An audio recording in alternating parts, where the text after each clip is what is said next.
Thank you, Jan. Thank you, Lynn. Thank you, Jeannie, for having me be a part of this. It's been a real pleasure to take part in this class.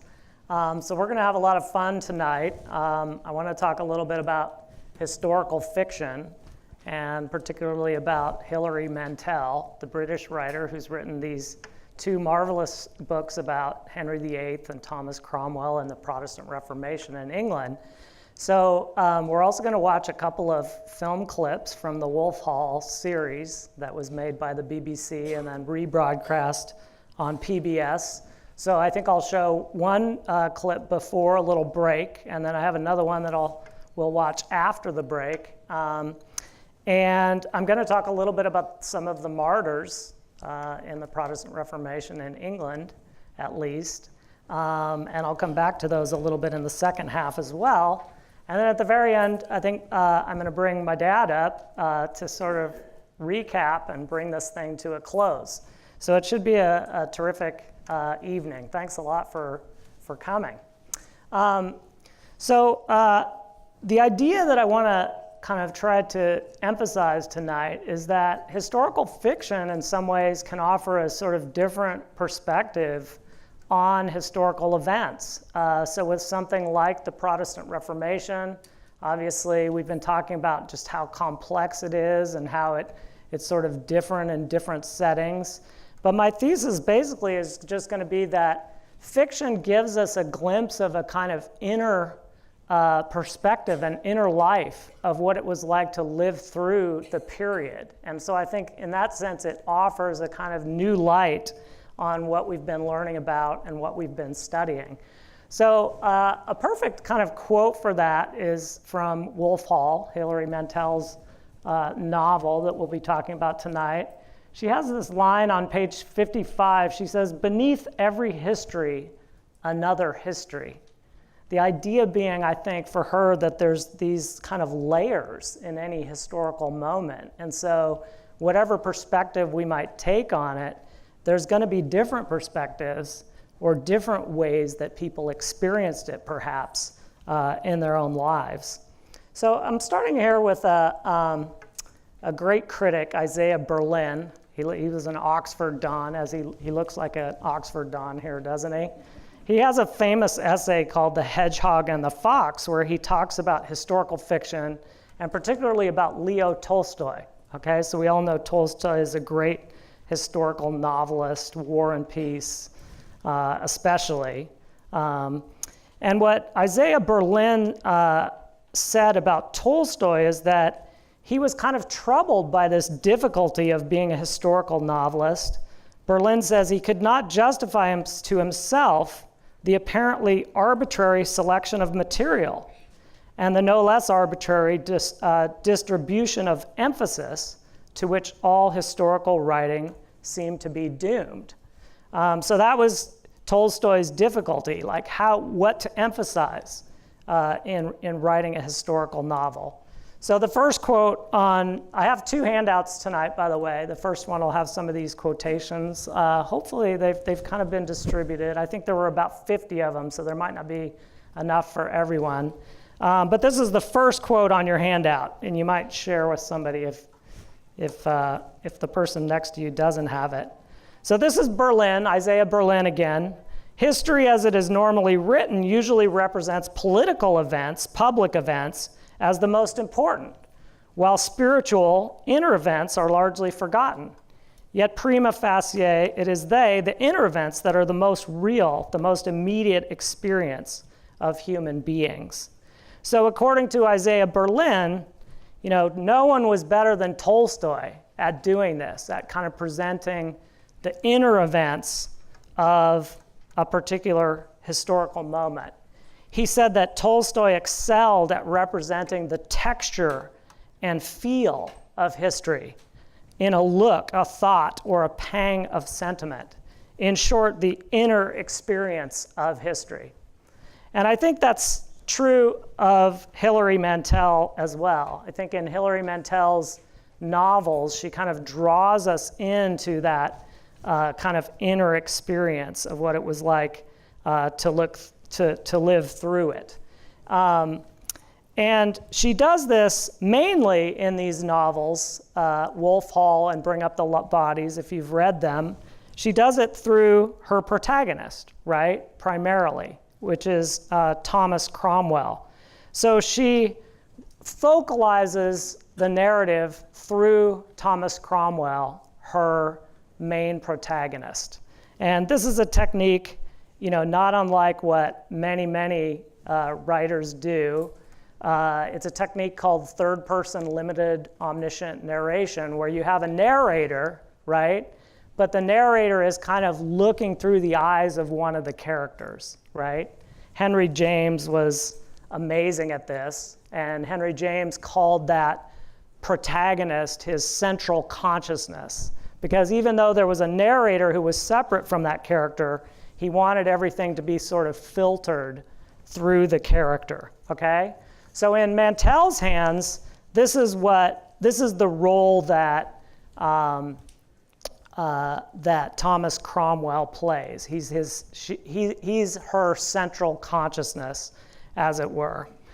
So the other thing I think that is a kind of a trick that historical novelists have to play on us is that we all know the outcomes sometimes in advance. If we've studied the period, we know, for example, that Thomas Cromwell eventually dies at the hands of Henry VIII, right?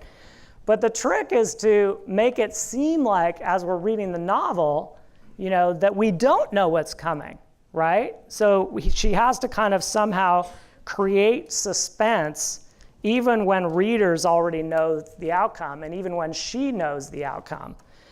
There was a review in the New Yorker magazine by this woman, Larissa McFarquhar, and it was about the second novel, I believe, Bring Up the Bodies. And so anyway, in the second quote, I have a quote from Larissa that talks about this. She says, when she is writing historical fiction, she knows what will happen and could do nothing about it.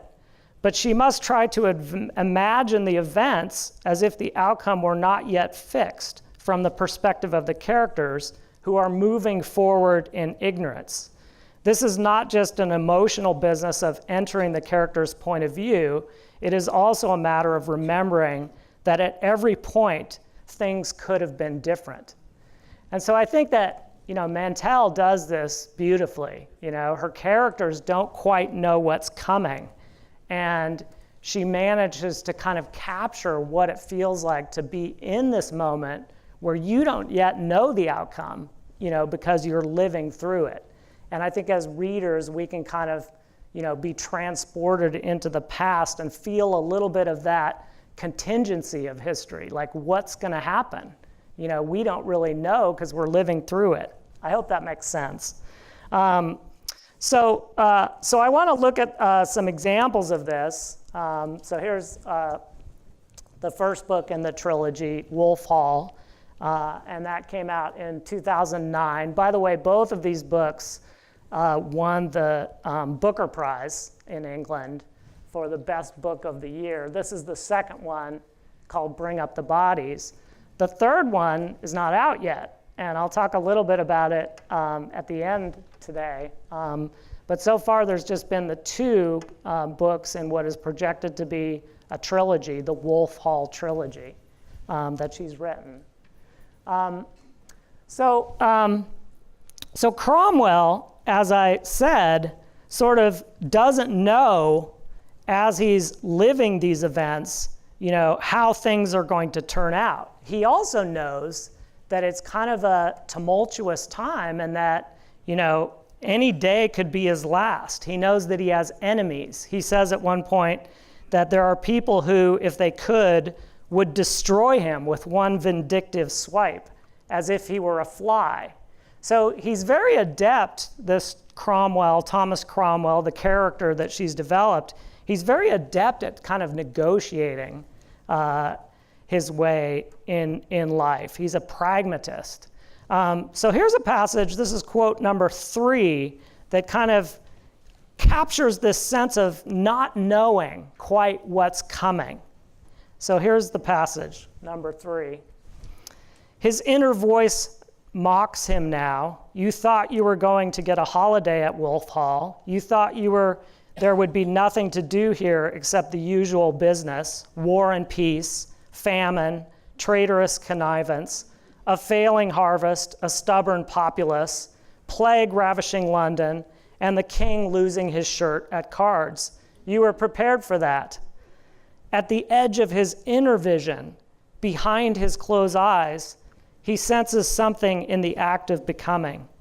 It will arrive with morning light, something shifting and breathing, its form disguised in a copse or grove. So do you see? I mean, that's the central consciousness. That's sort of getting inside his head. There's something coming. What is it? What else do you notice about that passage? Is there anything about that list of things that he has to do with, the usual business, that jumps out at you? Say that again? It sounds like today, except maybe the plague. Sure, failing harvest, stubborn populace, the plague. What about war and peace? What does that remind you of? Tolstoy. I think that's not incidental. I think that's on purpose. I think she's kind of paying homage there to previous historical novelists. One thing I've learned as a kind of literature professor is not to underestimate novelists. They usually know what they're doing. So I don't know.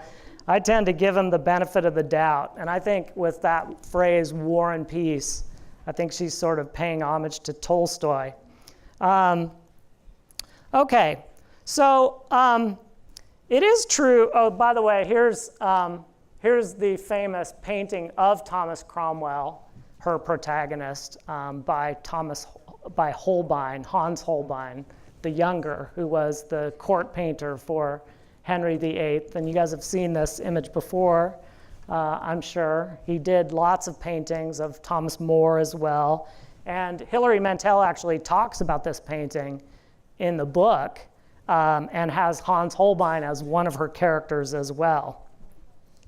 Okay, so the other thing that we may want to discuss briefly is that, historical novelists also have to be careful not to distort history, right? So there's this kind of expectation that there are expectations that they sort of have to follow, the history as it unfolds, right? So Hilary Mantel herself once said, if I were to distort something just to make it more convenient or more dramatic, I would feel that I've failed as a writer. If you understand what you're talking about, you should be drawing the drama out of real life, not putting it there like icing on the cake. And so I love that idea that she wants to be faithful to the historical period, but she also wants to dramatize it, to make it come alive, right? And so it's not like putting icing on the cake. It's like she wants to draw it out of the material that she's working with, okay? But I would just posit that she kind of has her cake and eats it too, because she sometimes does have these little flourishes that are like icing on the cake, okay? So here's a passage, the next passage I want to look at. This is quotation number 5. I think this gets at a little bit sort of what her approach is, okay? She says, the fate of peoples is made like this, 2 men in small rooms. Forget the coronations, the conclaves of cardinals, the pomp and processions. This is how the world changes. A counter pushed across a table, a pen stroke that alters the force of a phrase, a woman's sigh as she passes and leaves on the air a trail of orange flower or rose water, her hand pulling close the bed curtain, the discreet sigh of flesh against flesh.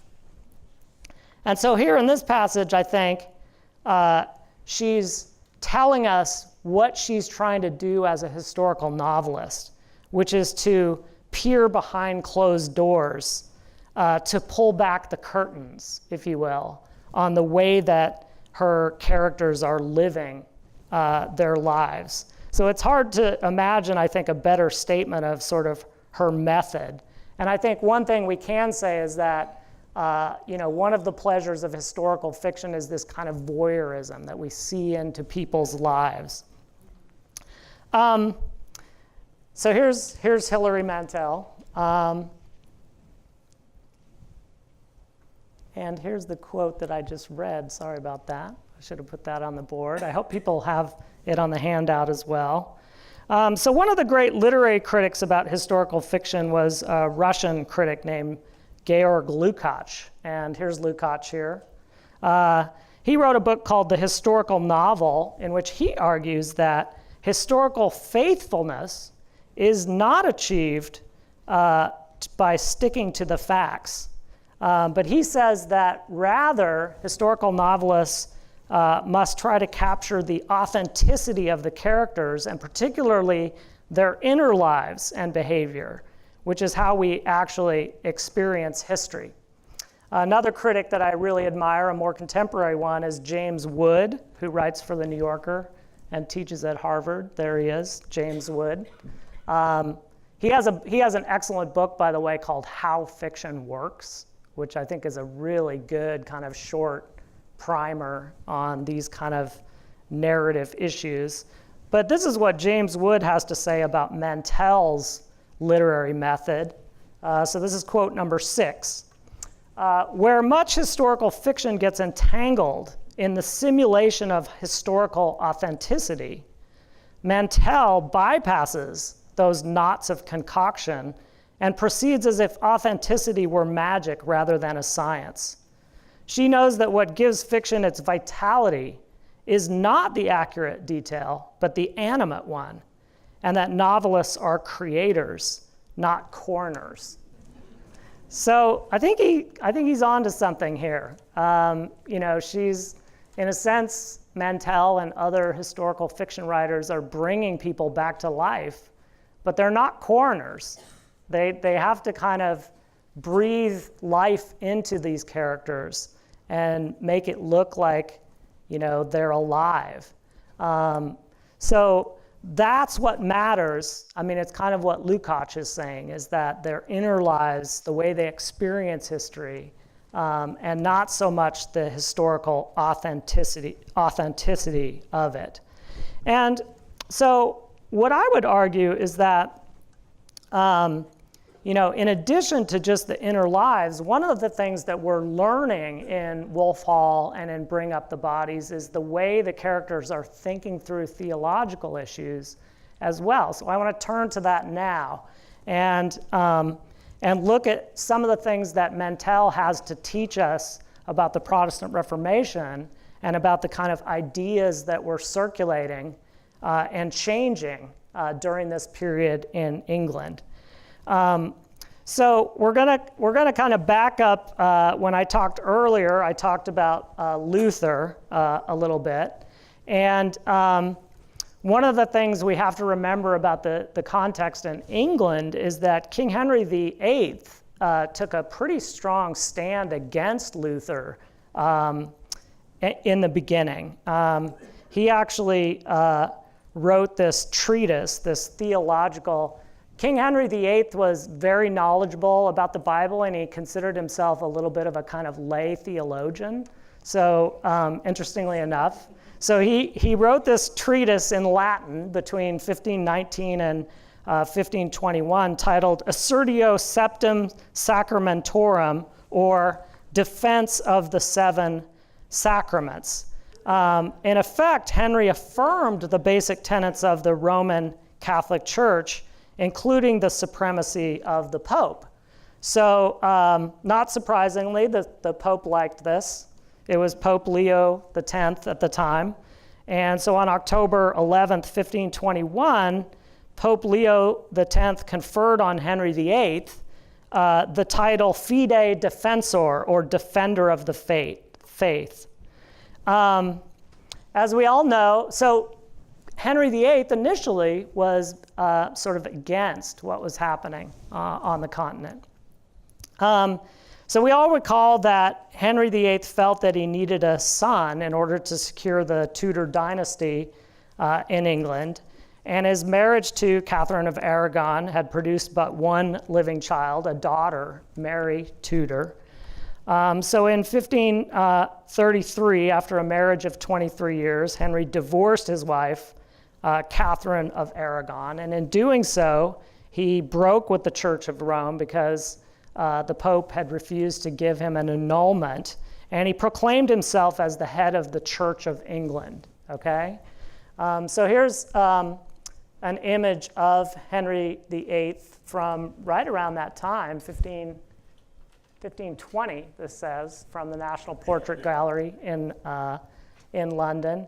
Here's a portrait of Catherine of Aragon, whom he has just divorced. And I think I showed this last time, but I just think it's fascinating that they've put the two portraits side by side in the National Portrait Gallery. So they're now in effect reunited, which I think is kind of wonderful. Here's an image of Lady Mary Tudor, later Queen Mary I from 1536. So this is their child. And then here's a later image of Catherine of Aragon, actually from the early 18th century, but it's also in the National Portrait Gallery. All right, so I've learned a lot from this historian, Dearmaid McCullough, also an Oxford Don, and not to be confused with our own David McCullough, the great American historian. Dearmaid McCullough wrote this book, The Reformation, A History. He also has a book on the history of Christianity, which I have not read, which sounds great. He's a friend of Hilary Mantel's, and so that's one of the reasons I bring him up tonight. He has this description of King Henry VIII that is interesting and that Hilary Mantel picks up on in the book. He says, he traces in the Reformation, A History, this book, what he calls a subtle shift in theological stance during Henry VIII's reign. And what he says is that the king's complex religious views began moving crabwise in an evangelical direction. So that metaphor of like a crab, I take it, is that Henry VIII is kind of, going forward, two steps forward and one step back, or is it the opposite? One step forward and two steps back. That Henry VIII is kind of, coming around to a more Protestant view of things, but he's taking his time about it, okay? So notice that Hilary Mantel picks up on this same metaphor in the second volume of the trilogy, Bring Up the Bodies. So here's the quote, and she's pulling this straight from McCullough, okay? He knows the king is devout and afraid of change. He wants the church reformed. He wants it pristine. He also wants money. But as a native of the sign of Cancer, he proceeds crabwise to his objective, a side shuffle, a weaving motion. Okay, so that's Henry VIII. And an example of one of the ways that he's doing this is with the Eucharist, the sacrament of the Eucharist. So you recall from my previous lecture that the Eucharist was a major source of division during the Protestant Reformation. In fact, Martin Luther, in his Confession Concerning Christ's Supper in 1530, he wrote this about the Last Supper. This is quotation number 9. If I were to say over all the bread there is, this is the body of Christ, nothing would happen. But when we follow his institution and command in the supper and say, this is my body, then it is his body. Not because of our speaking or our declarative word, but because of his command in which he has told us so to speak and to do, and has attached his own command and deed to our speaking. So ironically, given his earlier excoriation of Luther, Henry VIII more or less adopted this position, affirming Christ's real presence in the Eucharist. So even though Luther himself did not use the phrase real presence, this is how his position is often described on the Eucharist, that there was a real presence there. And so that's what the King Henry VIII, kind of landed on. He issued a royal proclamation in 1538, which here's Henry VIII in 1537, right around this time. He issued a royal proclamation in 1538, which states that the most blessed and holy sacrament of the altar is the very body and blood of our Lord Jesus Christ. And then in the subsequent Act of 6 Articles of 1539, he made real presence, in effect, a litmus test of allegiance to the crown. So everyone around him needed to believe in this real presence as well. So the first of the Act of 6 Articles reads as follows, and this is quotation number 10. First, that in the most blessed sacrament of the altar, by the strength and efficacy of Christ's mighty word, it being spoken by the priest, is present really under the form of bread and wine, the natural body and blood of our Savior Jesus Christ, conceived of the Virgin Mary, and that after the consecration there remaineth no substance of bread or wine, nor any other substance, but the substance of Christ, God and man. So this was a big deal, kind of announcing what is not transubstantiation, but is a more Protestant view, but still a fairly strongly sacramental one. Am I making sense? So that becomes the official English position, and of course, this didn't go far enough for the most radical of the Protestant reformers. But in any case, the historian Eamon Duffy, in his book, The Stripping of the Altars, he calls this a decisive turning point for the progress of Protestantism under Henry. Doubts were growing among Protestant reformers about real presence and transubstantiation alike, nonetheless. And so suddenly, with Henry kind of playing his hand, as it were, there was a severe risk of punishment or even death for running afoul of church doctrine. And here I want to talk a little bit about the martyrs of the Protestant Reformation. You recall our friend John Wycliffe, the first person to translate the New Testament into English, and he in 1381 had formulated his own doctrine of the Lord's Supper. He said, quote, "The bread, while becoming by virtue of Christ's words the body of Christ, does not cease to be bread." But I think what's interesting about Wycliffe is that after his death in 1384, they declared him a heretic and banned his writings in the Council of Constance. So the council ordered his remains to be removed from consecrated ground. And this order, confirmed by Pope Martin V, was carried out in 1428, well after his death in 1384. So while he's not the first martyr, he was in a sense like exhumed so that he could be martyred, and was something of a martyr. So his corpse was exhumed and burned, and his ashes were thrown into the river Swift.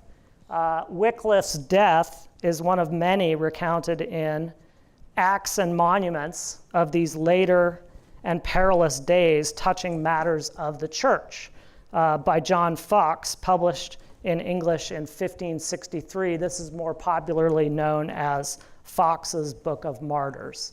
And John Wycliffe is certainly one of them. Now, Wycliffe, of course, was very early, but Wycliffe's followers were known as the Lollards, and they were relentlessly persecuted. They they would go around saying that the consecrated host was merely a piece of bread. And Thomas More, for example, very much persecuted the Lollards, who were followers of Wycliffe. So Thomas More, interestingly enough, who had been something of a hero in the earlier movie about Thomas More by Robert Bolt, what was the play called? The Man for All Seasons. Thomas More was sort of a liberal hero, right? But in this book, and I think historically as well, I think he was a little bit more of a dogmatist, and searching out heretics and finding them and putting them to death. So Henry had decreed towards the end of his life in 1546 that anyone who denied the doctrine of real presence could be executed. And one of the martyrs that Becky Serling told us about was Anne Askew, and she was executed in 1546 in part over this issue with the Eucharist, all right? So here's Anne Askew's death as it is portrayed in the Fox's Book of Martyrs, the burning of Anne Askew. And then another martyr, of course, is Tyndale, William Tyndale, who was tried for heresy and executed in October 1536, actually 10 years before Anne Askew, while he was living in exile in Antwerp. Tyndale's New Testament, which was first published in Germany in 1526, was banned in England, but within 2 years of Tyndale's martyrdom, here's Tyndale, portrait of him, and then the image in Acts and Monuments of Tyndale's execution. Within 2 years of Tyndale's martyrdom, at Cromwell's urging, Henry VIII reconsidered his earlier prohibition against Bibles written in the vernacular, and Mantel describes Thomas Cromwell's influence on him like this. It is his daily covert crusade for Henry to sponsor a great Bible, put it in every church. He is very close now, and he thinks he can win Henry to it. So it's true that Cromwell was influential there. In fact, Cromwell had also interceded on behalf of Tyndale and tried to get Henry not to pursue this, trying to have Tyndale killed. So in that case, too, he was a more kind of liberal influence. But sure enough, Henry VIII commissioned the Great Bible 2 years later. It was published in 1539 this actually is Tyndale's New Testament, sorry, so that's from 1526. And then here's Henry VIII from 1540. And then this is the title page of the Great Bible from 1539. And the frontispiece is traditionally ascribed to Hans Holbein the Younger. And ironically, the Great Bible followed Tyndale's translation quite closely for the most part, with some additional translation from Miles Coverdale. I think I showed you this image before, which I think is remarkable. It's in the British Library, and it's considered to be the copy, Henry VIII's own copy of the Great Bible. So this was the Bible authorized by the king himself. All right, so as I mentioned, in Hilary Mantel's novels at least, Thomas Cromwell comes across as the one who's more open to new ideas, while Thomas More is the one who comes across as dogmatic and intransigent. So here's a passage, quote number 11. We're going to watch a clip here pretty soon where a lot of this is going to come together.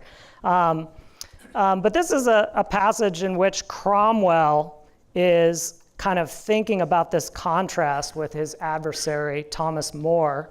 And he says, "Why does everything you know and everything you've learned confirm you in what you believed before? Whereas in my case, what I grew up with and what I thought I believed is chipped away a little and a little, a fragment, then a piece, and then a piece more. And with every month that passes, the corners are knocked off the certainties of this world and the next world too. Show me where it says in the Bible, purgatory. Show me where it says relics, monks, nuns. Show me where it says Pope. So we see here how religious verities of his time are suddenly thrown into question. And in another passage, Cromwell explains it like this: as the word of God spreads, the people's eyes are opened to new truths. They have seen their religion painted on the walls of churches or carved in stone, but now God's pen is poised, and he is ready to write his words in the books of their hearts. So the metaphor of God writing on the heart, I think, conveys some of the intense introspection of evangelical sensibilities. In another passage, Cromwell is kind of starting to question this notion of purgatory, which he has assumed for a long time to be sort of beyond question. This is quote number 12. Imagine the silence now in that place which is no place, that anteroom to God where each hour is 10,000 years long. Once you imagined the souls held in a great net, a web spun by God, held safe till their release into his radiance. But if the net is cut and the web broken, do they spill into freezing space, each year falling further into silence until there is no trace of them at all? So I would call this a kind of very subtle portrait of Cromwell's mind in motion. He's kind of trying to think through the implications of these new ideas. And I'll cite one other example. I mentioned earlier that Hans Holbein the Younger, here you see a self-portrait by Hans Holbein from 1542. He's one of the characters in the novel, which is amazing. And he's painting the portrait of Cromwell. And in fact, you remember the portrait of Cromwell that I showed earlier by Holbein. There's a joke in the novel where he finally sees his own portrait and he says, well, geez, I look like a murderer. And his son Gregory says, didn't you know? And so the joke is like, yeah, you do kind of look like a murderer, right? So anyway, back to Holbein, I think in this passage that's quote number 13, Holbein kind of gives voice to this vertiginous quality of living through the Protestant Reformation, of sort of what is going on, right? Everything, the ground is shifting beneath our feet. And of course, remember that Holbein has come to England from the continent, where he's been sort of in the midst of it. And so this passage, number 13, it says, Hans grunts, downs his cup of wine, and talks about what he's left behind. Talk about Bosley, about the Swiss cantons and cities, riots and pitched battles, images not images, statues not statues. It is the body of God, it is not the body of God. It is sort of the body of God. Priests may marry, they may not. There are 7 sacraments, there are 3. The crucifix we creep to on our knees and reverence with our lips, or the crucifix we chop it up and burn it in the public square. So here's, Hans Holbein, sort of exasperated with the way that these religious controversies are kind of wreaking havoc all over Europe. And so what I'm trying to demonstrate here is the way that Mantel captures her characters questioning and probing the theological issues of the day, and in effect kind of capturing this inner experience of the Protestant Reformation. So what I want to do now is show a film clip from the British TV series Wolf Hall, and I'm sure some of you have seen it. So Brandon, I think, is going to switch us over so that we can hear sound, but hold on just a minute, Brandon. So this scene, I hope, is going to help convey some of the ideas we've been covering so far. Watch for the particularly ardent Protestant reformer in the middle scene, who turns out to be none other than Thomas Cranmer, the future Archbishop of Canterbury, and I'll talk about him a little bit after the break. The relationship between Thomas Cromwell and his wife Liz is featured here, and I think it's one of the most wonderful things about the novel, and I think a little bit of a nod to Becky here for just the experience of women in the Protestant Reformation, and what a great influence they had on the men too. Some of you have watched the series, so you know how great Mark Rylance's performance is as Thomas Cromwell. And it might be helpful to know that just prior to this scene, Thomas Cromwell has had a conversation with his beloved wife, Liz, about a pirated edition of Tyndale's Bible that he's received in the mail from Antwerp. Quote, "It's in English, read it for yourself. That's the point, Lizzie. You read it. You'll be surprised what's not in it." So recall too that Cromwell had argued on Tyndale's behalf, trying to persuade King Henry VIII not to worry about pursuing him across the English Channel. So I think that's just a little bit of what to watch for, but then I want to talk about this scene after we watch it with you, and we'll kind of talk about what we learn. How are we doing, Brandon? Ready to go. We're ready to go? Okay.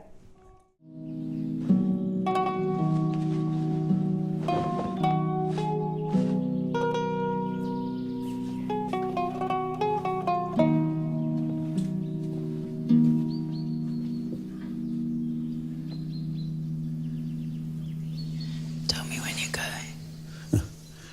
Liz, I'm not going. I'm not going to France with Wolsey, remember?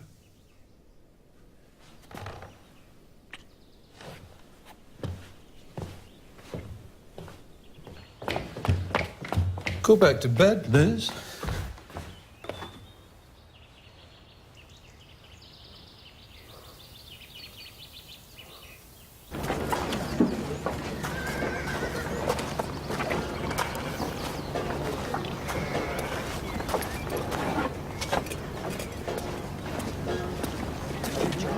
Hello, Francis. Sir.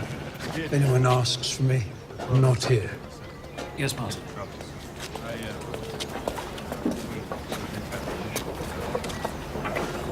The words of Scripture are as honey to me. I am drunk on the Word of God.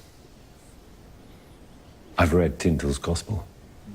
Masses, fasting, vigils, pardons out of purgatory, all useless. This is revealed to me. For Christ's sake, man, do you think you can crawl out of your hole because Cardinal Wolsey is away? All that means is that More has a free hand to pursue us, to brand us heretics. Wolsey protects us. Wolsey. Wolsey burns Bibles. More will burn men. I met with Tyndale in Germany. Oh, God. I don't want to know where Tyndale is. Gentlemen, I'm going to go to Rome and see His Holiness. I know I can bring him over to our way of thinking.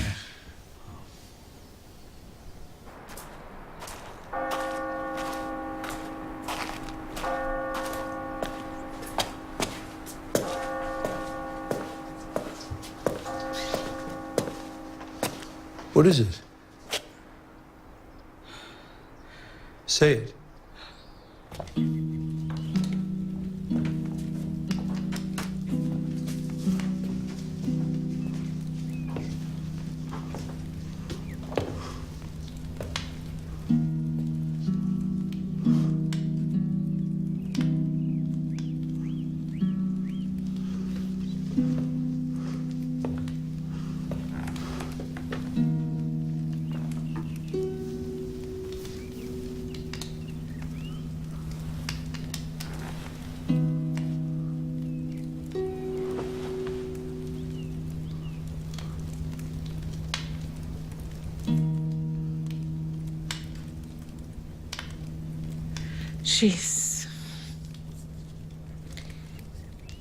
She said she was tired this morning after you left. She wouldn't eat anything. Then she She started shaking. We called for the priest around 2. She said she held a snake in Italy, but the priest said that was just the fever talking. He couldn't wait to get away.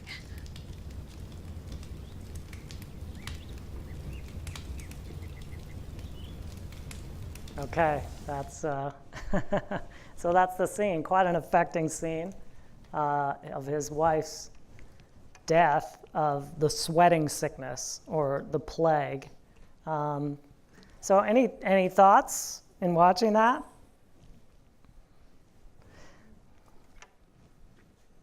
What do we see about Cromwell here? Does it kind of get us into his experience of his life? I think we obviously see a very intimate, tragic moment there of coming back home after being away all day and finding that his wife has died. And do you remember at the beginning of the scene where he's leaving and she's lying in bed and she seems slightly delirious because she says, "Tell me when you're going," and he says, "I'm not going. Remember, I told you I'm not going to France with Wolsey." But then you remember when he's coming down the stairs and he says, "Go back to bed, Liz," and he looks up and it's as if she was there but not there. I don't know what that's interesting, isn't it? Almost like a bad omen. What's that? Yeah, definitely a foreshadowing. We kind of see what's going on there. But what about the meeting? You know, when he first arrives at the place where that clandestine meeting is going on, behind closed doors, as it were, right? What does he tell the porter as he's entering? If anyone asks for me, I'm not here. If anyone asks for me, I'm not here, right? He doesn't want to be found out attending this meeting. But at the meeting, they're basically describing, their desire for reform and their doubts about some of the things that Luther is questioning as well, right? Yes, please. It's interesting that you could see there was truly fear. Yes. And then the day he found out, they're questioning things. Definitely. And of course, they're also discussing, how big is the risk, Thomas Cranmer is with Wolsey, right? But of course, Wolsey is on the outs with the king. And so Thomas More is most likely to become, the king's Lord Chancellor. So Cromwell here says it's going to be worse with Thomas More. He's going to burn men, not Bibles. Yes? It was interesting to hear his list, his litany of things that he had to subtract. That's right. From the Bible. Yes. That were thought to be Yes. biblical. Yes. Exactly. Yeah. So you bring up that it's reading the Bible for themselves that is kind of raising some of these issues. Lowers the bar. Yeah. Interesting. Mark, Yes. Tom. should we be concerned? Should it be a concern? Yeah. That we can't tell in what's shown which details are based on historical research and good Good point. scholarship, or which details Yes. are the author's creative Yes. idea bringing something to life and not really. Well, you bring up an excellent point, Tom, because who knows if this exact conversation happened, So that's the question I'm trying to ask. So is it historically authentic, even if it didn't happen, in the sense that it's, something like this probably did happen, but of course she has to sort of invent some of these types of meetings, I don't know. What do you guys think? Well, that's the question. Yeah. Isn't it? You have to trust that she's interpreting Yeah. historical events accurately enough. Yeah. That interpretation, though the conversation may never have happened, of course, it's an invention. It still reflects what actually happened. So it's a real Yeah. And whether the interpretation presentation gets you back into what was actually there. And if I might follow on, with a historical, with a history, Yes. then one might disagree Yeah. with the writer's interpretation. Yeah. But you have a pretty good chance of knowing what's interpretation, what isn't. Here, you Ah, don't have too much yeah. chance to know Yeah. what's interpretation and what is not. Yeah, you have a point there. I mean, I was going to say that, you know, she is going to be completely accurate about sort of where Cromwell is and where Wolsey is and, you know, where he was moved around. I mean, to the extent that she does know the details, she's going to follow those, right? But then remember what I said about she's going to also try to peer behind closed doors. She's going to try to imagine herself into those rooms, including the room where Liz dies, you know, and Cromwell is, you know, kind of processing that death, right? So those are the scenes that I think fiction is trying to bring alive. You had a thought in the middle there. Yeah. My question is going back to the quote about nuns and popes and, Yeah. you know, Yeah. the whole, Yeah. how many people of the average, we hear what all the scholars are saying Sure. all the time, but how, if you ask somebody in the populace, Yeah. is the office of the pope defined in the Bible, or Yeah. is the office of a monk or a nun Sure. defined in the Bible? Is any of this monasticism in general defined in the Bible? And so the answers are, you know, we read it now and obviously say, well, no, Sure. that stuff isn't good. Yeah. Does the average person know that or even care?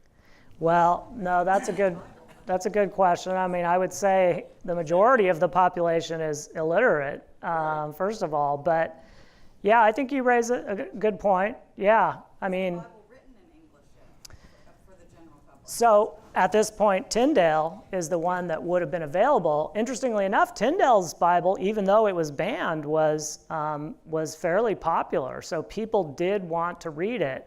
And of course, I mentioned that eventually, you know, Henry VIII kind of changes course correction, if you will, and decides, okay, we're going to have the Bible in English available for everyone.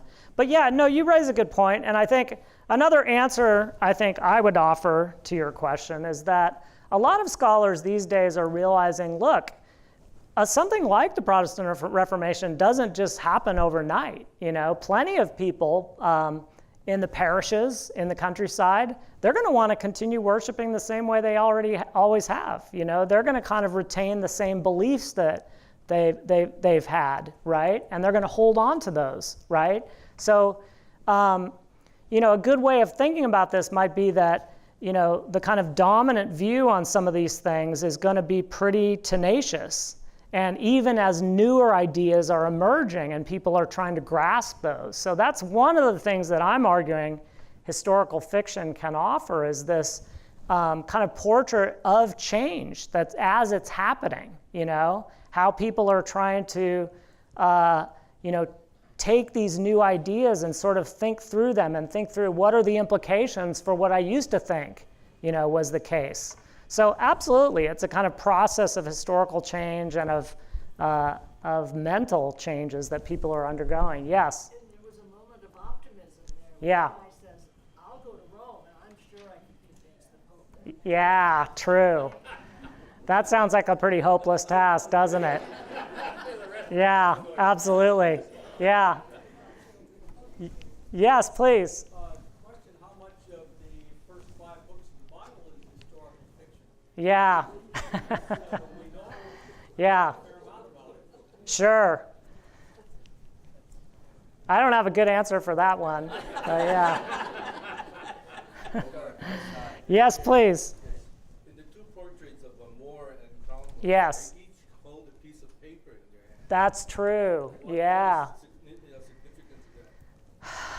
I mean, none of the other portraits have this piece of paper. That's true. So in the case of Moore, it's probably the Bible. In the case of Cromwell, it's probably, It's a white piece of is it a white piece of paper? Yeah. Yeah. Could it be I think it's meant to signal their fairly official roles in the government, I think. Something from King Henry, not from Henry VIII, that, this is the power they have. This is the power that they have in the, yeah. I mean, remember that those two paintings of Thomas More and Thomas Cromwell, which are both by Holbein, they hang side by side in the Frick Museum in New York on the same wall, kind of looking at each other, as it were, which is amazing. Tom? Mark, I was struck by the joy and delight they Yeah. experienced in their first reading of the Bible. Yes. And it makes me wonder about my own reading Yes. of the Bible, even as a pastor, Yes. after 70 plus years. Yes. Contrast that not only with their reading then, Yeah. but the first reading of the Bible of people today in Yeah. several countries who are getting the Bible for the first time. Absolutely. We know. It convicts me really. Where is that first joy, the first love, the Good first point. delight? Because we know the power that it can have, right? Absolutely. Yeah. I think playing off of that. Yeah. I have the feeling that the people in the streets were intensely interested in these issues. Yeah. In part because of the beginnings of the reading of, in their own language, in the vernacular. This was, and what happened is the whole thing exploded. Yeah. with So, enormous energy, and it Yeah. would not have if people were not questioning these things and thinking. Absolutely. them through. Yeah. If you pronounce such profound challenge to the authority of the way the whole world is determined, shaped yeah. for centuries, and the profound challenge of that authority, boy, people got interested. Yeah. Yeah. In a hurry. Yeah. Good. Yeah. And we really do see that character really saying, like, I'm drunk with the scriptures, right? It's having this amazing effect on me. Yeah. Is the distortion inevitable and necessary? Every artist in the 1500s that was painting Christian Yeah. from the first century put it in a Roman or a Greek or Italian setting. Yeah. The characters were Italians with blonde hair and blue eyes. They had to do that so they could relate to it. They couldn't relate to Jesus as Jewish. I see. Anti-Semitic. Yeah. They couldn't really get into a Interesting. person's eyes and understand what the Jewish person's feeling in the first century because they don't know the culture or the time Yeah. of the century in 1500 when they're painting these paintings. They can read the words, but do they understand the climate? Oh, the culture, interesting. What the communication, Sure. the inner communication you're talking about is being, do they understand what the inner is being communicated, what the real drama's about? Yeah. Interesting. So you think reading the Bible in English, though, is going to kind of help bridge that gap to the first century? No. Yeah. I think it has to be, Yeah. we understand it through 15th century culture and mind. Sure. We understand Yeah. Scripture through a 21st century culture and mind, sort of. Yeah. We'd have a lot more help archaeologically and Yeah. all the books we have Yeah. that tell us what it was like back then. Sure. So we can get more into Well, it. it's cert. But we didn't have it 50, 60 years ago. We Yeah. took it literal, Sure. actual, fundamental. No, absolutely. The promise says this, so it must be that. Yeah, no, absolutely. One of my colleagues at APU, William Yarkin, has written about the history of biblical interpretation, and he shows how it kind of evolves and changes the way people read the Bible. So yeah, absolutely. Another thing I wanted to just throw out there about this scene, and one of the things I like about this Wolf Hall miniseries, it's almost all natural light. They're not, it doesn't look like, most movies that we're accustomed to and being really lit, and he's using like natural light and candlelight, which is kind of historically germane to the period. A lot of dark scenes on interiors because of course they didn't have electricity, didn't have electric light. So I was going to take a short break at this point. I don't know how you guys feel. Maybe we should continue on. If you're up for it, I want to give my dad enough time to kind of wrap things up at the end. So if it's okay with you, I'm going to switch gears now, and I'm going to Well, actually, would you guys like just a short break, 5 minutes? Let's do that. No, yes. I think everybody would like to stretch, maybe get something to drink. We'll come back in 5 minutes and I'll start. So I want to actually look at a historical document, a letter written by a jailer in the Tower of London. And then we'll look at what Hilary Mantel does with it. So this is kind of a little experiment with, if you will, a sort of workshop on how to do things with historical documents. So this is my second of the two handouts.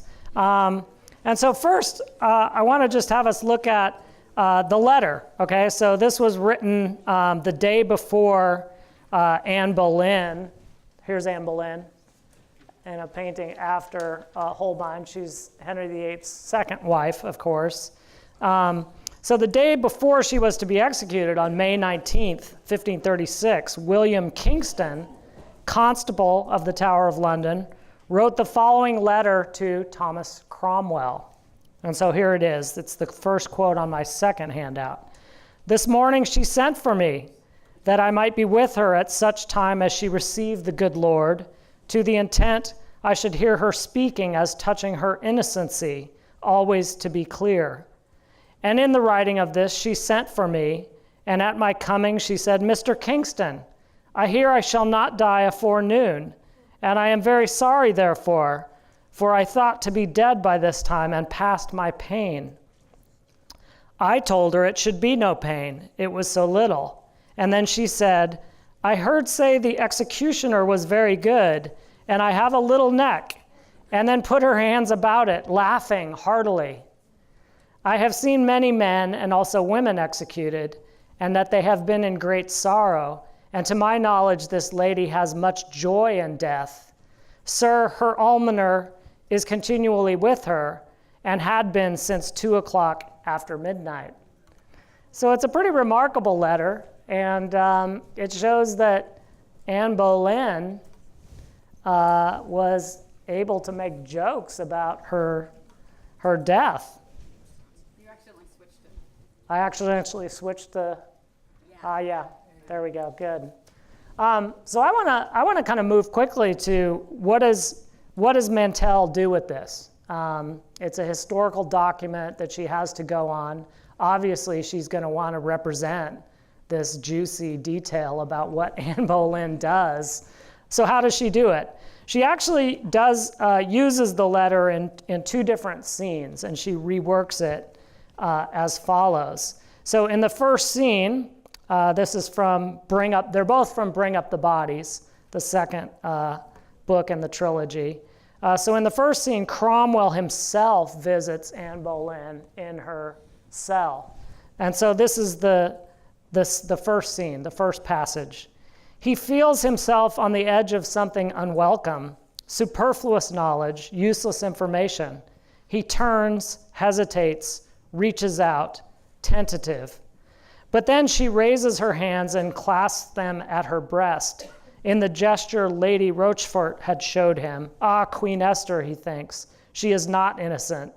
She can only mimic innocence. His hand drops to his side. He turns away. He knows her for a woman without remorse.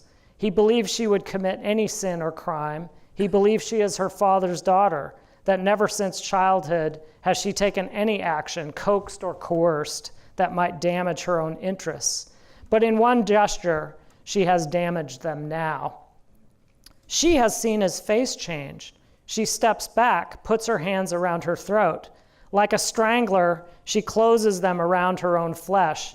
I have only a little neck, she says. It will be the work of the moment. Kingston hurries out to meet him. He wants to talk. She keeps doing that, her hands around her neck and laughing. His honest jailer's face is dismayed. I cannot see that is any occasion for laughter.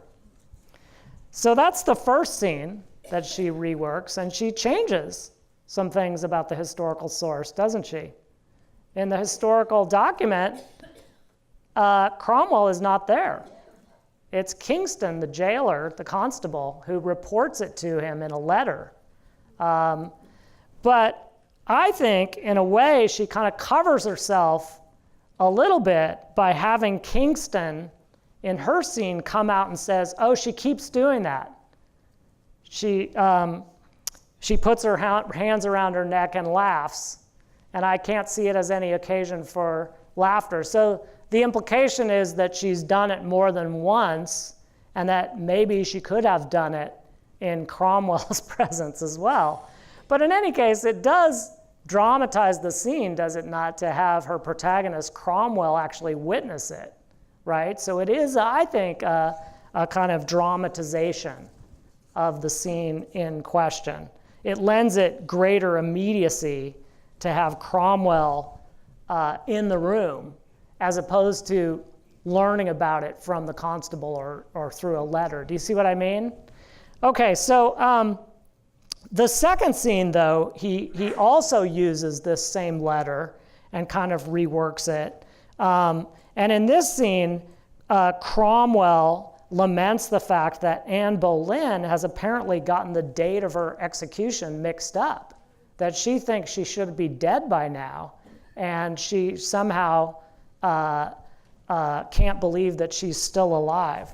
So in this second scene, which is further on in the book, page 392, it says this: "Anne, he is sorry to learn," and the he here is always Cromwell. Remember I said that there's the narrator, it's a third person narration, but it's always through Cromwell's perspective, or even inside Cromwell's head, right?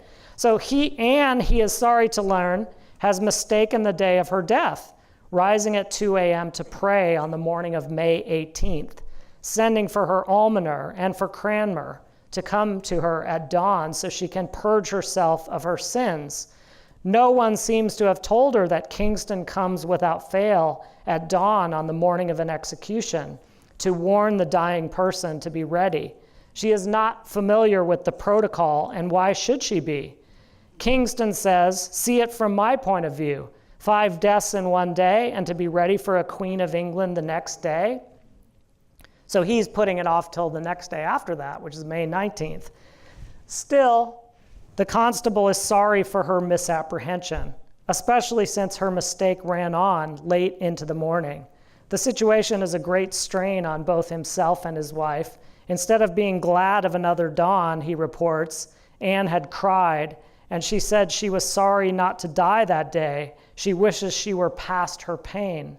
She knew about the friend executioner, and I told her, Kingston says, it shall be no pain. It is so subtle. But once again, Kingston says, she closed her fingers around her throat. She had taken the Eucharist, declaring on the body of God her innocence, which surely she would not do, Kingston says, if she were guilty.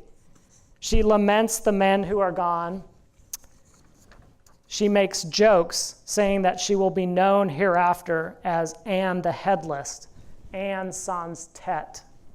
So here's another place where she kind of works some of the details from that letter, from that historical document, into her own fiction, right?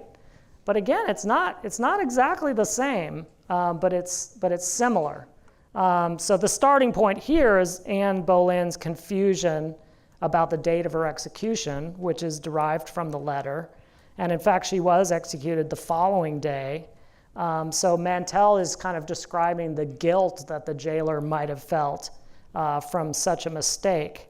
So note too that Anne Boleyn is insisting upon her innocence here. The charges against her were pretty severe, not only treason, but also adultery and incest with her own brother. So she was denying those charges. It's clear that it's pretty important to Cromwell that she's lying a little bit. And both of them are wondering, why would she take communion if she were guilty, right? That's a question that is raised for both of them. So my point is that the scene is kind of drawing the drama out of real life but it's sort of adding these layers of psychological complexity, okay? And she's taking liberty with the source, yes, but it's not really jeopardizing historical authenticity. If anything, I think Mantel is getting a little closer to how these individuals were experiencing what is, after all, a pretty traumatic event, right? I would say that this last little bit, Anne the Headless, or Anne sans tête, that seems to be the icing on the cake to me, because I don't remember that from the letter, right? I think that's a kind of a little flourish that Mantel is adding to show that Anne Boleyn, still has a kind of sense of humor about it. So I want to show one more clip. I hope that's okay. And then I'll kind of bring it to a close. I'll talk a little bit more about some of the martyrs that come under Mary. So that's how we'll finish. But this clip is about the same length, about 4 minutes long, and it's a remarkable clip. Some of you guys will recognize Anne Boleyn is played by Claire Foy, the British actress, who also went on to portray a young Queen Elizabeth II in The Crown, the Netflix series that my wife Victoria and I watched the whole thing. So Claire Foy plays Anne Boleyn here, and she's amazing.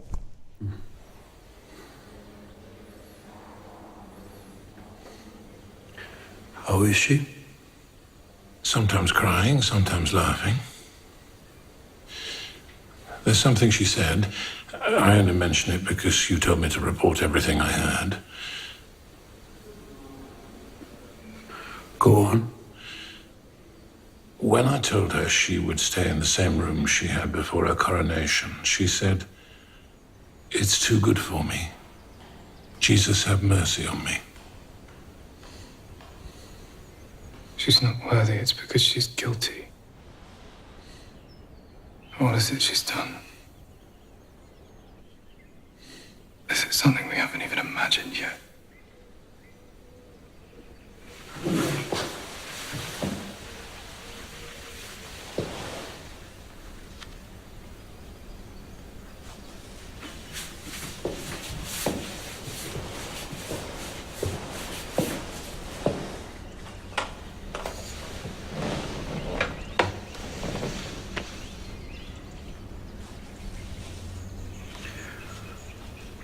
Would you like your furs brought in? The ermine. And I don't want these women, I want my own women. Lady Kingston is Your spy. your hostess. Am I a guest then? Am I free to go? I didn't think you'd object to your own aunt. She has a grudge against me. All I hear is tutting. Do you expect applause? You won't speak to me that way after I'm released. I don't know why the king's holding me here. I suppose it's some sort of test, isn't it?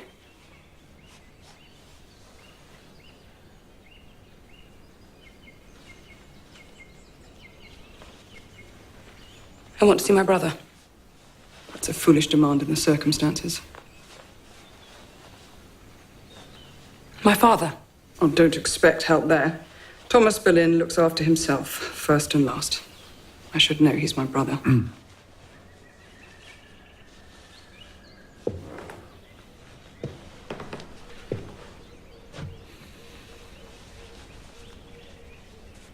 Help the king. Unless he's merciful, there's nothing you can do for yourself. But you can do something for your daughter, for Elizabeth. The more penitent you show yourself through this whole process. The process. And what is this process to be? The confessions of the gentlemen are now being compiled. What? You heard him. They'll not lie for you. The gentlemen are to be tried together. You and your brother, being ennobled, are to be judged by your peers. You have no witnesses. When you were at liberty, madam, your ladies were intimidated by you. forced to lie for you. Now they are emboldened. I'm sure they are. The way Seymour's emboldened. Tell her from me, God sees her tricks.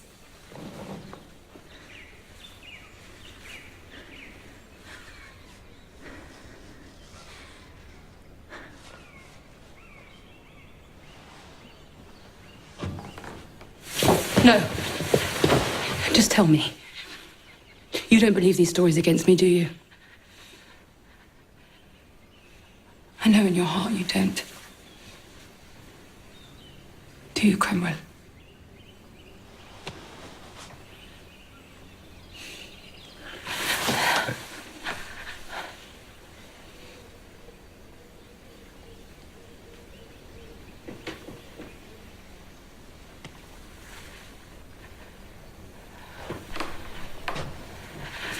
I only have a little neck. So it'll be the work of a moment.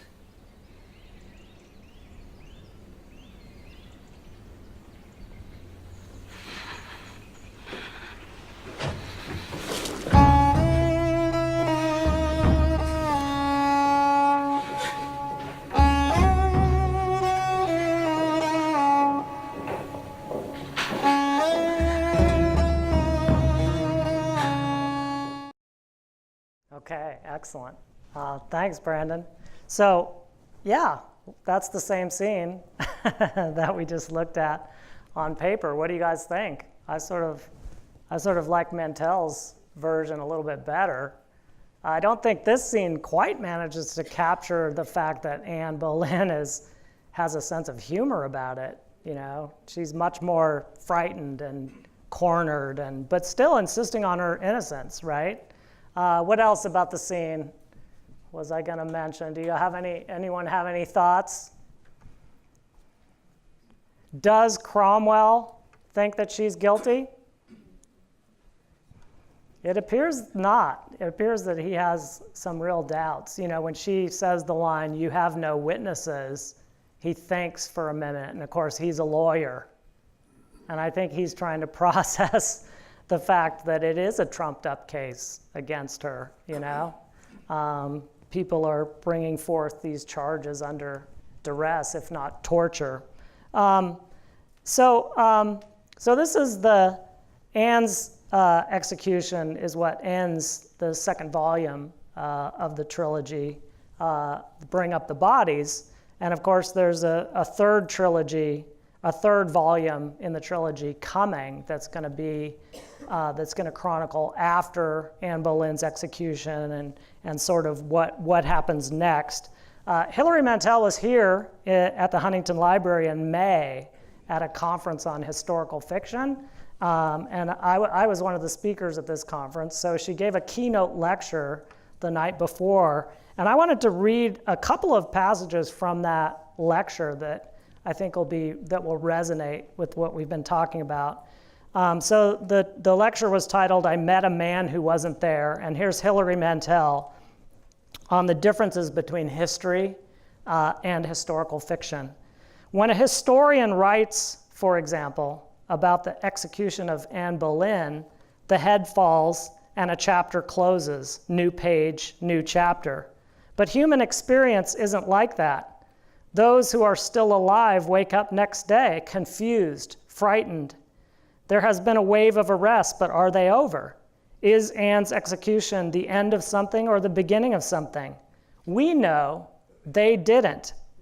By trying to reimagine the continuity of human experience, rather than draw a line and turn a page, I have, I hope, been able to cast some light back on the last weeks of the life of Anne and her circle. I haven't made any discoveries. I'm just writing it differently because I'm writing it humanly. So what exactly does fiction bring to our understanding of history? According to the author herself, quote, what we are presenting is the inner experience of our subjects. We know that inner experience exists, however hard to access. We access it through our familiarity with the age we are writing about, something which is not quickly achieved.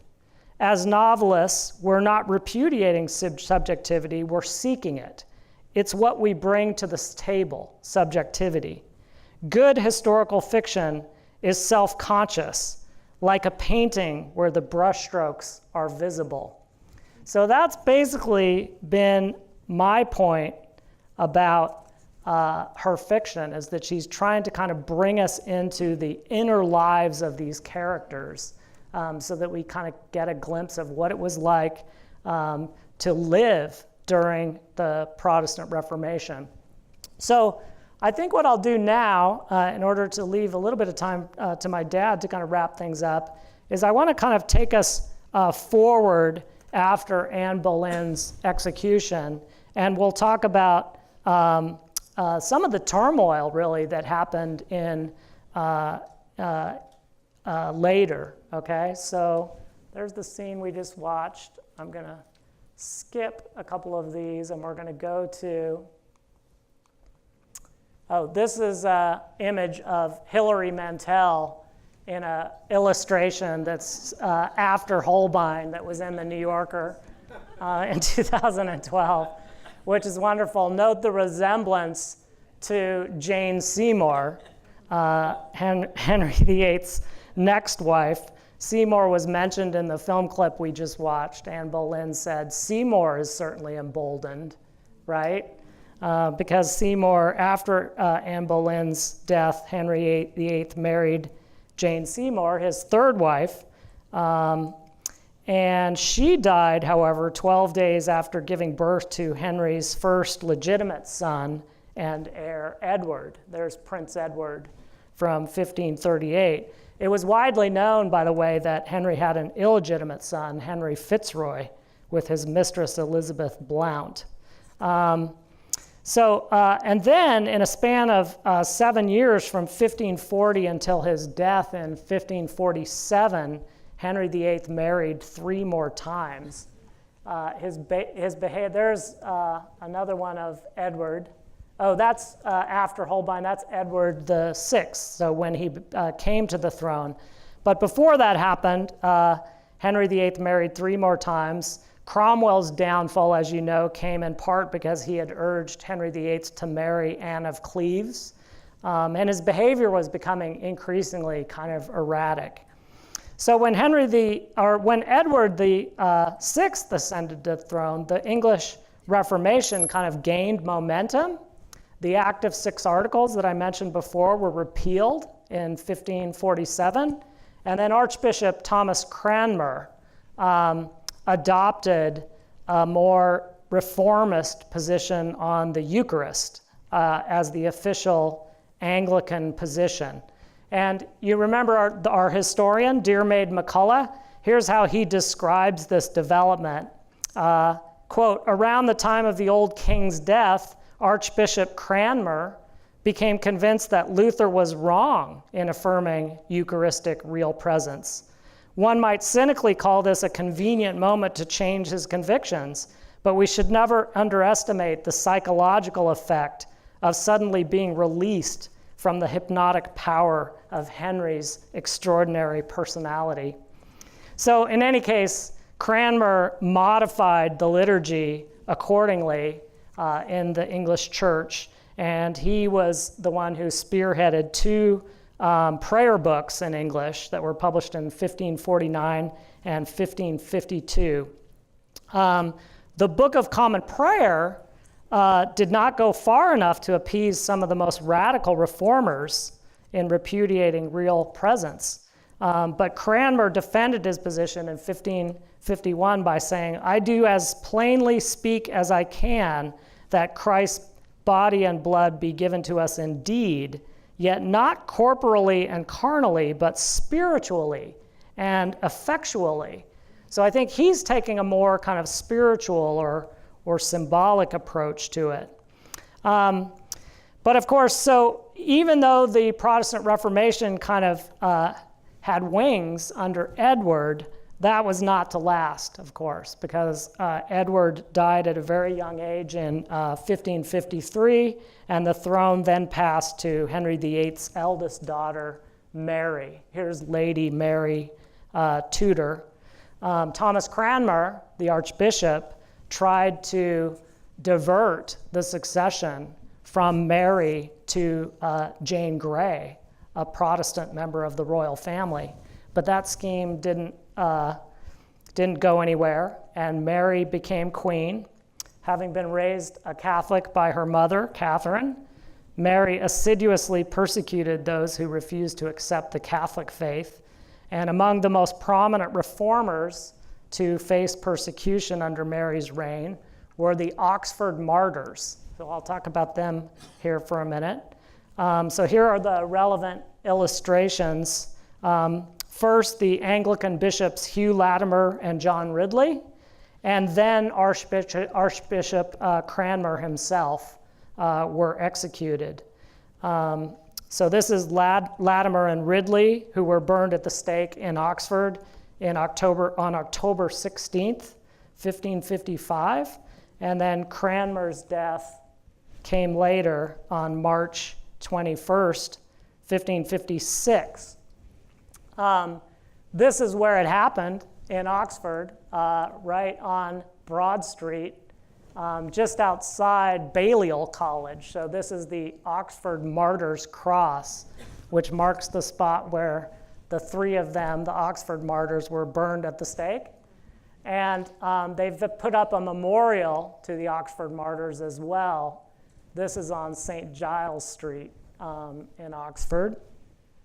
My wife Victoria and I lived there for a year, so we got to know the city pretty well. We lived, up the street on Banbury. This is a photograph I took, for example, on the other side of Broad Street. You see the Sheldonian Theater there on Broad Street.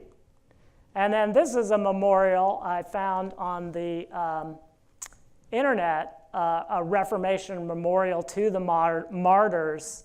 Not just the three Oxford martyrs, but all those who lost their lives during the Reformation in Oxford, in and around Oxford. And so this was put up in University Church of St. Mary, which looks like that, on Radcliffe Square in Oxford. Great. So that sort of brings my presentation to a close. I was going to talk a little bit about how Elizabeth I came to power and ruled for a very long time. And of course, she reestablished Protestantism. But that's, towards the end of her reign is when some of the Puritans decided that they weren't going to be able to reform the Church of England from within. And so they became what was called separatists. And they also were sometimes called pilgrims. They moved to Holland, the Netherlands first, and they considered that a pilgrimage, so they were called pilgrims. Puritans was actually a pejorative term that was applied to them from outside, but it kind of stuck. They were trying to purify the church, but they decided to separate. And it was, in the reign of James I, where they finally decided to go to America, first in 1620 to the Plymouth colony, and then 1630 to the Massachusetts Bay colony, now Boston. And so that's a whole nother story, though, which I hope we can pick up possibly in the spring and sort of follow this Protestant Reformation all the way to America in the early colonial period, but then also on into the future. So thanks a lot for having me tonight. Dad's going to come up and talk to us about where we've been.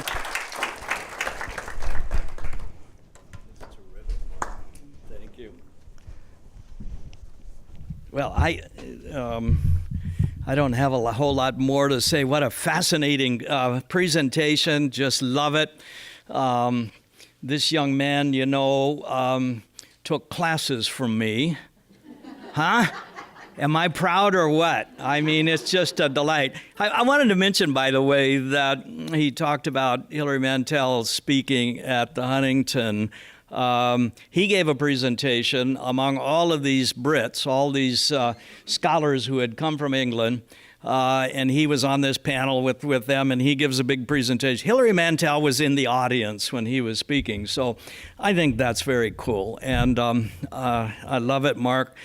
Just absolutely delightful. We will all look forward to the next volume.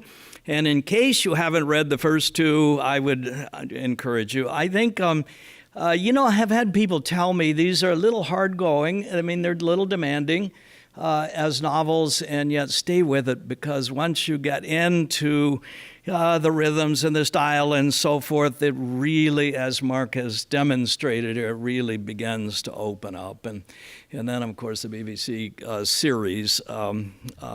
So all very fascinating. Well, I would like to just close by saying thank you again to each of you and to all of you for staying with us, for being curious people, for being learners, for coming out on Sunday afternoon, of all things, 2-hour sessions, and here you are, and 1 week after another. So thank you very, very much, and thank you, as Mark said earlier, for the opportunity to be able to do this. I've said a number of times through my presentations and talking with people, I've had a chance through this opportunity to read a great deal, to reread a great deal, but read a great deal, and to reflect on this unbelievable period in history, as we have seen, complex, sprawling, all over the place. You talk about the causes of all of this, and you talk about the consequences of all of it, and all of it is very wonderfully intriguing, fascinating, endlessly fascinating. Don't you think? I mean, really quite a period in history, a period that preceded, of course, Luther and all that exploded out of that particular moment, but also a period that continues to impact our lives and world history and American society and our lives in this church even to this day. Things are not staying the way they have always been. History changes, things change. Our own historical moment, I think we are struggling and thinking through our own moment of possible reformation. Perhaps there is an understanding among us all that an ecumenical spirit is something we need at this moment in time to come together certainly across the gap between Catholics and Protestants, but Protestants among Protestants. All of the splintering that has happened and taken place, we need to think through. Do we need a renewal in the church? And I think that's my conviction, that we definitely do need a renewal in the Church of Jesus Christ. What we face is not battles now among ourselves. It seems to me we face a pervasively secular culture that would just as soon marginalize and push us as Christians to the side. We need to have our voice and our way of understanding our faith, just as the Reformers did in their moment, just as they were grappling with these issues. I tell you, you can't read any of these Reformers without knowing that these issues were real to them. I mean, they were grappling with things intensely, deeply. These were deeply important spiritual issues for them. It became historical. It became the national, all of the struggles between the national forces at work. It became all of that, of course, and it became a lot of things totally unintended by the Luthers and the Calvins who were writing. But you read them and you know that they are intensely dealing with deep spiritual issues. And those are the things that I think we need to focus on, try to understand. We talked about grace last week, and in my opinion, at the heart of the whole Reformation is the notion of grace, that in fact we can come into the presence of God without having to earn our way, that God accepts us into his presence. And we heard a beautiful sermon this morning from Tom on just this very topic. This is the heart of the matter. This is what we have to offer the world, is the love and grace of God as a gift to each one of us. So, hey, thank you all for being here, for coming. God bless you. Hey, we got a lot more reading and a lot more talking to do, of course, as we go ahead, and we'll see what unfolds on into the spring. But keep reading. I could not believe how many fabulous things sprung out of the internet last week and the week before, the week of the actual 500th year. Just amazing. People are reflecting on this thing. It's a big deal. Of course, it's a big deal among Christians mostly, but it's a big deal even because such a momentous time in history and an impact on everybody's lives. So keep reading. There's a whole lot to do out there. So God bless you. God bless each one of you. And we'll look forward to continuing conversation.